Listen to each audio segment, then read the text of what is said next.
Bien, el siguiente tema es el nacionalismo. Con el triunfo de la Revolución Francesa, el nacionalismo se generaliza en Europa, los brotes liberales se propagan a otros horizontes geográficos, la emancipación de las colonias portuguesas y españoles en América fueron reflejo de un espíritu nacionalista. Tras la caída de Napoleón Bonaparte, quien gobernó Francia, se fortalece nuevamente el conservadurismo que se representa en el Congreso de Viena, la Santa Alianza, Austria, Prusia y Rusia, y el Concierto de Europa. Esto originó que los partidarios del liberalismo y nacionalismo sostuvieran una enérgica lucha por las libertades y la autonomía en diversos focos regionales de resistencia, entre ellos los europeos y americanos, contra el autoritarismo e intervencionismo. Los gobiernos borbónicos y conservadores de Luis XVIII y de Carlos X en Francia enfrentaron continuos levantamientos populares entre 1814 y 1830. Al subir al trono, Luis Felipe de Orleans tuvo que jurar respeto a la Constitución. Su caída en 1848 fue provocada por los partidarios del liberalismo. Los socialistas y los nacionalistas se dieron entonces las condiciones óptimas para que Luis Napoleón, sobrino de Bonaparte, estableciera una nueva república y poco después el Segundo Imperio francés. Las unificaciones de Italia en 1870 y Alemania en 1871 representan la consolidación del nacionalismo en Europa. El imperialismo y su expansión en el mundo. Según lo definió Vladimir Ilich Lenin, líder de la Revolución Rusa, el imperialismo es la fase superior del capitalismo. El afán de progreso científico y tecnológico orientó a las grandes potencias capitalistas en la era de la industrialización, poseedoras de una industria poderosa. Las grandes potencias dependían de los avances que mejoraran sus sistemas de producción fabril y optimizaran el transporte ferroviario y marítimo, para que les permitiera una eficaz extracción de materias primas en sus colonias. La competencia entre países altamente industrializados fue también una rivalidad científica, tecnológica y por el control de océanos y sitios estratégicos en todo el mundo. Este panorama de ambiciones imperialistas propias del nuevo orden económico e industrial se contempla la posibilidad de resolver mediante la guerra los conflictos geopolíticos entre potencias capitalistas. Lenin diría más adelante que este imperialismo económico era la etapa o fase superior del capitalismo. Colonización de África. La necesidad de garantizar colonias, mercados, materias primas y fuerza de trabajo movió a las potencias imperialistas a rivalizar por el control de África. Francia logró colonizar territorios como Túnez, Argelia y Marruecos sobre la costa africana del Mediterráneo. Inglaterra, con una visión más estratégica, negoció la construcción del Canal de Suez de Egipto para así controlar el contacto entre Europa, Asia y África en el Medio Oriente, aprovechando que el imperio turco estaba perdiendo su hegemonía en los Balcanes y que Rusia estaba enfrentando dificultades económicas para desarrollar su industria de transporte marítimo. La Guerra del Opio. Inglaterra ejercía además un verdadero imperio naval que abarcaba el Mar del Norte al Océano Atlántico y el Océano Índico, que en 1842 había obligado a China, Guerra del Opio, a firmar el Tratado de Nankín, en el que comprometían abrir sus fronteras comerciales al capitalismo británico. Canadá y Belice en el continente americano fueron otros de los lugares colonizados por Inglaterra. Guerra ruso-japonesa. Japón era una potencia que había iniciado su carrera industrial desde mediados del siglo XIX, progresos notables, la modernización política impulsada por la dinastía Meiji en 1868, desarrollo de la agricultura nipona para abastecer una población en aumento y sus ambiciones territoriales hacían de Japón un país que amenazaba las ambiciones geográficas de Rusia. Hasta 1905, durante la guerra Rusia-japonesa, Japón derrotó a Rusia y le arrebató Corea y otros puntos estratégicos para el comercio internacional. La doctrina Monroe. Otra potencia que estaba desarrollando sus capacidades industriales y su influencia geopolítica era Estados Unidos. Desde su independencia hasta finales del siglo XVIII, este país mostró progresos económicos y un vertiginoso proceso de desarrollo industrial. A lo largo del siglo XIX, desempeñó un papel hegemónico sobre el continente americano. La doctrina Monroe, América para los americanos, formalizaba el apoyo estadounidense a las soberanías latinoamericanas, pero establecía las bases políticas e ideológicas para el ejercicio de un dominio colonialista sobre México, el Istmo de Panamá y Sudamérica. El destino manifiesto. En realidad, Estados Unidos fue la potencia que más obstáculos puso a las ideales de integración latinoamericana. que Simón Bolívar, el libertador de Colombia, Venezuela y otros países sudamericanos, intentaron promover, y también es el que más veces ha allanado la soberanía de las naciones latinoamericanas. En el Destino Manifiesto de 1845 dio a conocer que la misión de Estados Unidos era defender la libertad y democracia en la política de Teodoro Roosevelt, conocida como la política de Gran Garrote, 1904. Otorgaba a Estados Unidos el derecho de intervenir en los países latinoamericanos, justificándose con el argumento de que los países tenían la función de vigilar el orden en América Latina, específicamente su país, Estados Unidos. Durante el siglo XIX, Estados Unidos expandió su influencia territorial al adjudicarse el territorio del norte de México durante la guerra de 1846, así como el de Alaska, Guam, Hawái y otros sitios estratégicos sobre el Océano Pacífico. Aprovechó también la independencia de Cuba y Puerto Rico para en 1898 quedarse ambas colonias. Más adelante se apoderó también de Filipinas, pues la derrota de España en el Caribe y en el Pacífico le permitió consolidarse como potencia imperial. Pues, en pocas palabras y en resumen, el nacionalismo no es más que un pretexto para sentirse superior, para que una nación se sienta superior al resto de las naciones. Y en consecuencia, bajo este dogma fanático, someter, dominar al resto de las naciones. Entonces, del nacionalismo surgen los imperialismos, el hambre de poder, la conquista, etc. Bien, vamos a verlo más a fondo. ¿A qué se le conoce con el nombre de Segunda Revolución Industrial? ¿En qué consistió el movimiento liberal nacido de la Revolución Francesa?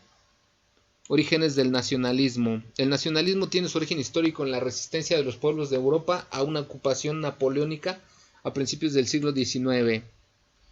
Tenía su razón de ser en la pertenencia a un mismo pueblo o comunidad que compartió un pasado, una lengua, una tradición, una cultura, una costumbre en propiedad común.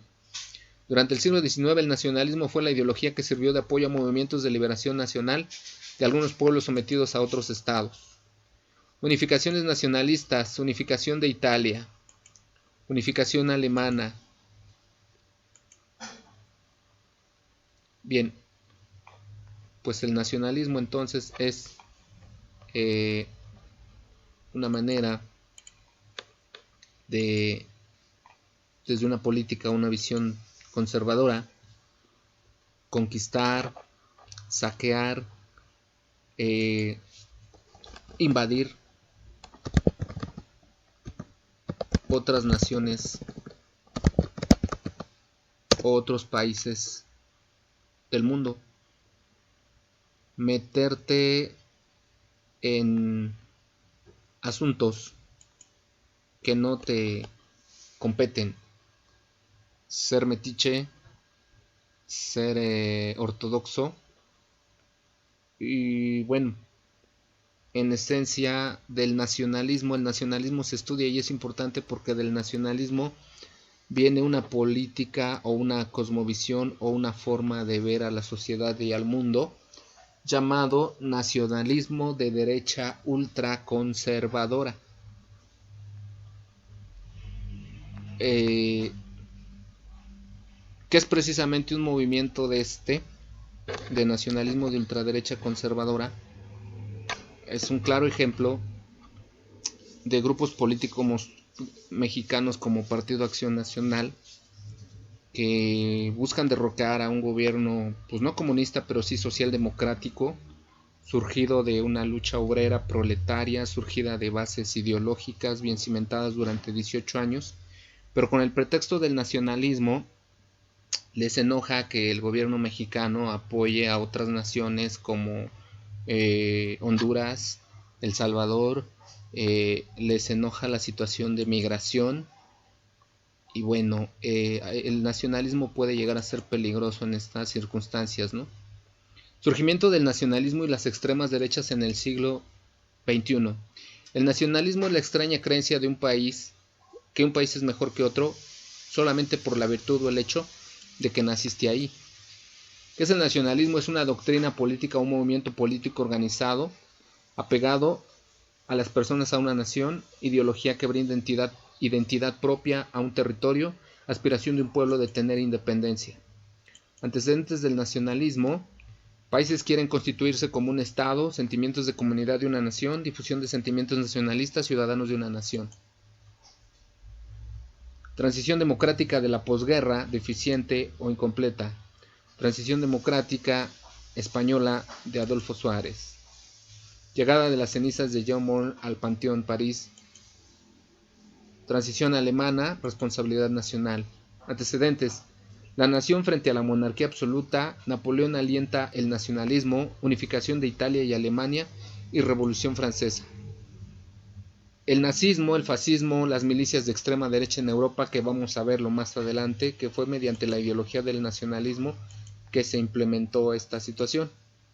Causas: una crisis del sistema político y de partidos, necesaria radicalización de la democracia, desempleo creciente en países del norte de Europa,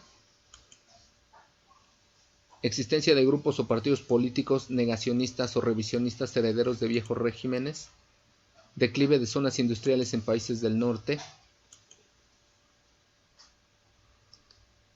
crisis financieras globales, contagio paulatino de las economías, surgimiento de bloques supranacionales y olas migratorias de refugiados.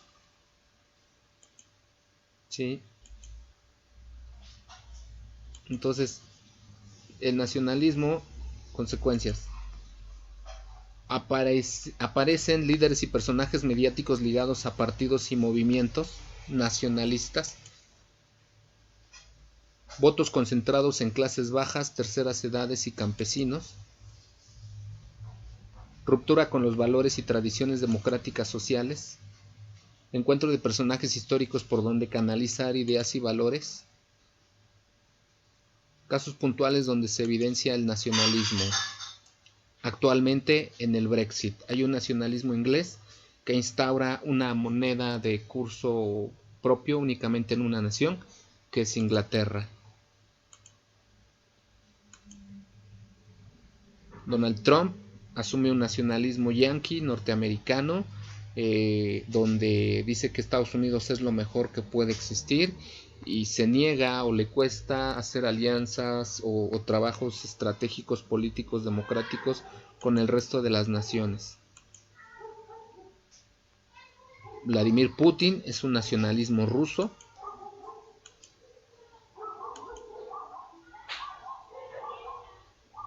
Nacionalismo en un contexto de modernidad y globalización actualmente se da mediante un proceso de unificación planetario. El nacionalismo es un universalismo.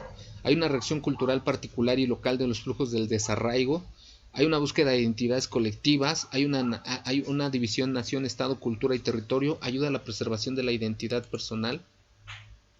Nacionalismo, patriotismo, amor contra odio, rival político, te aferras a una ideología, a un enemigo en conjunto. Nacionalismo contra alguien, tema antiguo, enemigos. Conclusiones: la mayor parte del progreso de los estados en sus procesos de modernización contemporánea está establecida por el nacionalismo, partiendo de la congruencia entre la unidad nacional y la política de una manera positiva y negativa, de forma positiva en lo cultural y lo político, y por otra parte de manera negativa, siendo un factor determinante de conflictos de los mayores combates bélicos. Las transiciones democráticas de posguerra en Europa han dejado enormes heridas en los países, lo que ha ocasionado que existe hasta hoy en día grupos políticos y sociales que se reivindican de determinadas ideologías, valores e ideas del pasado. El sistema político que surgió de esa transición, bipartidismo, troika, etc., ha resultado obsoleto en un contexto de crisis económica mundial. Los movimientos nacionalistas actuales han emergido en medio de temas mediáticos como la crisis, la migración. Sin embargo, se les entiende como una respuesta de la sociedad de encontrar otra vez su equilibrio en medio de los conflictos. El nacionalismo es una forma de globalización que manifiesta una de las facetas del proceso de unificación planetario. Por eso la ciudadanía encuentra a la nación y se hace una pareja inseparable. Nacionalismo es dar importancia a la unidad por medio de la información cultural, incluyendo a la lengua y el patrimonio. Es más bien un concepto que tiene que ver con el desprecio a lo ajeno. Esto empieza por rivalidades y resentimientos, es decir, este es militante tratando de obtener la total dominación de su nación. El patriotismo, por su parte, hace referencia al amor por una nación con más énfasis en la paz, los valores y las creencias, es decir, sentirse afecto por lo propio, aceptando críticas para el bienestar de tu país. Y pues bueno, esto es el nacionalismo. Puede ser un